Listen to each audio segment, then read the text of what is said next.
నేను సైడ్కి వచ్చినట్టు అనిపిస్తుంది. ఇప్పుడు నేనైతే మన స్వామివారి గుడిలో ఉన్నానండి. మనకి ఇంత బాగా ఈ గుడి అవడానికి ఎండోమెంట్ డిపార్ట్మెంట్ వారు అయితే మనకు సహాయం చేయడం జరిగింది. సో ఇప్పుడు మనకి సార్స్ పక్కన ఉన్నారు కాబట్టి వాళ్ళని అడిగి డీటెయిల్స్ అయితే మనం తెలుసుకుందాం. నా పేరు మూల రామ్ సుబ్బారెడ్డి. నా ఈ స్వగ్రామం కావడం నాకు ఎంతో గర్వకారణంగా ఉంది. మా బావగారు నన్ను వచ్చి అడగడం, తర్వాత దాన్ని నేను ప్రమాణించడం, తర్వాత ఈరోజు ఈ గుడికి ఇది శిలాప్రతిష్ఠకి మేము రావడం ఎంతో గర్వకారణంగా ఉంది. ఆ రాముల వారి కృప మా గ్రామానికి ఎల్లవెల్లా ఉండాలని కోరుకుంటున్నాను. జై శ్రీరామ్.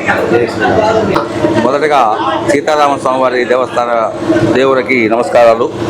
రెండవది, ఈ గుడి ప్రారంభం నుండి ఎన్నో కష్ట నష్టాన్ని ఎదుర్కొని ఒక మంచి అమౌంట్ ఈ గుడికి సాయం చేయడానికి నేను సుబ్బారెడ్డి నెల్లూరు నుంచి కమిషన్ ఆఫీస్ విజయవాడ వరకు ఎంతో కష్టపడి చేశాము. ఫలితం దక్కింది. ఈనాడు ఈ గుడి చూడటానికి చాలా సుందర మనోహరంగా ఉంది. గుడి ఇందులో ప్రదర్శించినటువంటి సీతారాముల వారు చూడటానికి ఆనందించడానికి ఎంతో ఆనందంగా ఉన్నారు. వారందరి ఆ దేవుని యొక్క సహాయ సహకారాలతో మనందరం కూడా ఈ ఊర్లో సుఖ సంతోషాలతో ఉండాలని కోరుకుంటున్నాం. ఇక్కడ సీతారాముల కళ్యాణ మహోత్సవం జరుగుతుంది. ఈ మహోత్సవంలో మరో ప్రధానమైన ఆకర్షణ శ్రీరాముల వారి కళ్యాణం అండి. సీతారాముల దివ్య కళ్యాణాన్ని దర్శించడం ఎంతో పుణ్యప్రదమని భక్తులు విశ్వసిస్తారు. విశేషమైనటువంటి జీవితాన్ని చేసుకునేటువంటిది వివాహం. ఏమిటా విశేషమైనటువంటి జీవితం అయ్యా అంటే జీవితంలో భాగస్వామి రావడము, సంతానోత్పత్తి కలగడము, వంశం అభివృద్ధి చెందడము, తద్వారా ఒక వివాహం చేసుకుంటే మాత్రమే యజ్ఞము కానీ, యాగము కానీ, దానము కానీ, ధర్మము కానీ చేయడానికి అధికారం. మిగతా వాళ్ళకి ఎవరికి లేదు అధికారం. ఇంద్రాది దేవతల దగ్గర, బ్రహ్మాది దేవతల దగ్గర కూడా విశ్వామిత్రుడి దగ్గర ఉన్నటువంటి అస్త్రశస్త్రాలు ఎవరి దగ్గర లేవు. ఆయన విల్లు ఒక్కసారి మరలా అందుకున్నాడంటే వీళ్ళు ఎక్కడికి పోతారు. కానీ ఆయన ధర్మం ఏమిటి? ఆయన అప్పటికి మహర్షి, అంతకు ముందర రాజు అయిన ప్రస్తుత కాలంలో విశ్వామిత్రుడు మహర్షి యొక్క ధర్మం ఏమిటి? యజ్ఞము చేయడము, యాగము చేయడము, ధర్మము చెప్పడము అతని యొక్క ధర్మం. కాబట్టి అతను విల్లులు అవన్నీ పట్టలే. కానీ ఆయన అన్నీ తెలుసు. అంతకు ముందర యుద్ధం చేసిన వాడే ఆయన మహారాజే. ఆయన విశ్వామిత్ర మహారాజు తర్వాత మహర్షి అయినాడు. కానీ ఆ మహర్షి తన ధర్మం ఏమిటి? మహర్షి తపస్సు ధర్మం. ఆయన తపస్సు చేయడము, యజ్ఞము చేయడము ఇవన్నీ కూడా ఆయన ధర్మం. కాబట్టి ఆయన చెయ్యాల. పరమాత్మ నీవే రక్షించవాలయ్యా, లోక కళ్యాణార్థం యజ్ఞం చేస్తూ ఉంటే వీళ్ళు వచ్చి చెడగొడుతున్నారయ్యా పరమాత్మని ఆయన భగవంతుడు నమస్కారం చేస్తూ మహర్షులందరూ కూడా శ్రీ మహావిష్ణువుని ఆశ్రయించారు. అయ్యా ఇట్లా పరిస్థితి ఉన్నదయ్యా, మీరు రక్షించవలసింది అనేసరికి అప్పుడు శ్రీ మహావిష్ణువుని అవతరించవలసిన సమయం దగ్గర ఉన్నదయ్యా, అవతరిస్తానని అందరికీ అభయమిచ్చి పంపిస్తాడు. అటు తర్వాత కొన్నాళ్లకి దశరథ మహారాజు అయోధ్య నగరాన్ని రాజధానిగా చేసుకుని సూర్యవంశపు రాజులు పరిపాలన చేస్తూ ఉన్నాడు. ధర్మబద్ధమైనటువంటి పరిపాలన, అటువంటి పరిపాలన కాదు, అంత ధర్మమైనటువంటి పరిపాలన చేస్తూ ఉన్నారు ఆ రాజులు. ఆ సమయంలో దశరథ మహారాజుకి 60,000 సంవత్సరాల వయస్సు. కానీ సంతానం లేదు, 3 భార్యలు.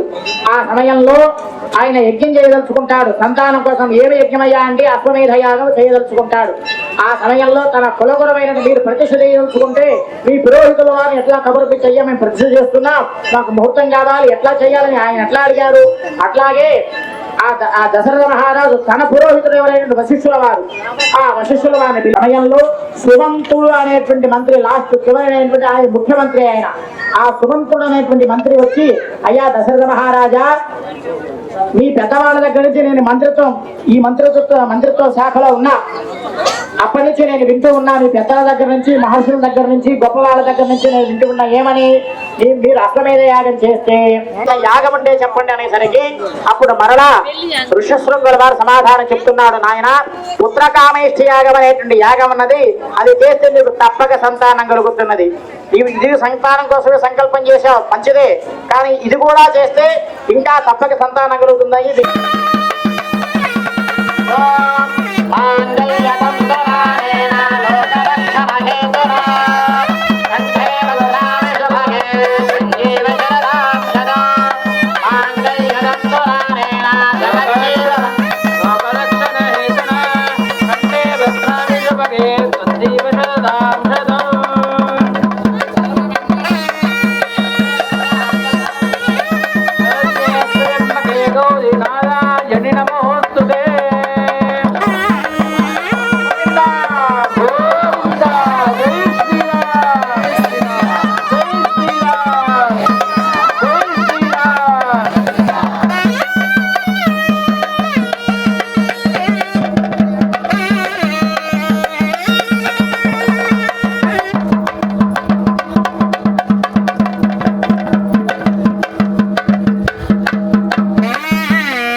ఆలయ ప్రాంగణమంతా విద్యుత్ దీపాలతో పూల తోరణాలతో అద్భుతంగా అలంకరించబడింది. హాయ్ అండి, జై శ్రీరామ్. నేను ఈరోజు స్వామివారికి ఈ యొక్క గొడుగునైతే డొనేషన్ చేయడం జరిగిందండి.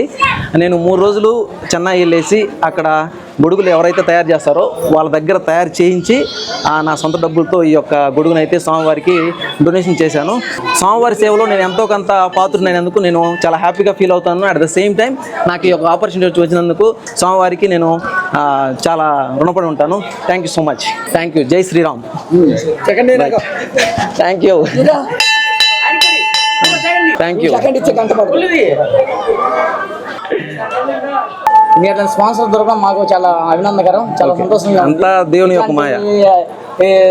సహాయ సానుభూతులకు ఇంకా ఎంతమంది రావాలని చెప్పి మరి థ్యాంక్ యూ సో మచ్. ఇదంతా దేవుడి యొక్క కృపే, నాదంతా ఏం లేదు, స్వామివారి అనుగ్రహంతో ఇది జరిగింది. మిత్రులారా, విగ్రహ ప్రతిష్ఠ మహోత్సవంలో అత్యంత ఆకర్షణీయమైన ఘట్టం శ్రీరాముల వారి దివ్య ఊరేగింపు. స్వామివారిని ప్రత్యేకంగా అలంకరించిన వాహనంపై గ్రామ వీధుల గుండా ఊరేగిస్తారు. భక్తులు జై శ్రీరామ్ అంటూ నామస్మరణలతో, తప్పెట్లు మరియు మంగళ వాయిద్యాలతో ఊరేగింపును మరింత భక్తిమయంగా మార్చారు. ఊరేగింపు జరుగుతున్న సమయంలో గ్రామమంతా పండగ వాతావరణం సంతరించుకుంది. తప్పెట్ల శబ్దాలు, మంగళ వాయిద్య నాదాలు గ్రామమంతా మారుమోగాయి. వాయిద్య కళాకారుల ప్రదర్శనలు భక్తులను ఎంతో ఆకట్టుకున్నాయి.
ఈ మంగళ వాయిద్యాల మధ్య స్వామివారి ఊరేగింపు అద్భుతంగా సాగింది.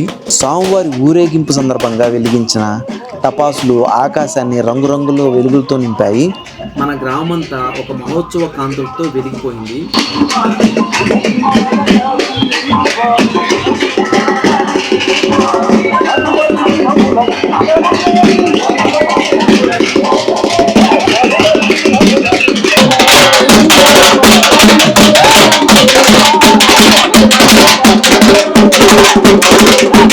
Thank you.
సాంస్కృతిక కార్యక్రమాలు భక్తులను ఆకట్టుకున్నాయి. శ్రీ రామచంద్ర స్వామి వారి కృపా కటాక్షాలు మనందరిపై ఎల్లప్పుడూ ఉండాలని మనస్ఫూర్తిగా ప్రార్థిద్దాం.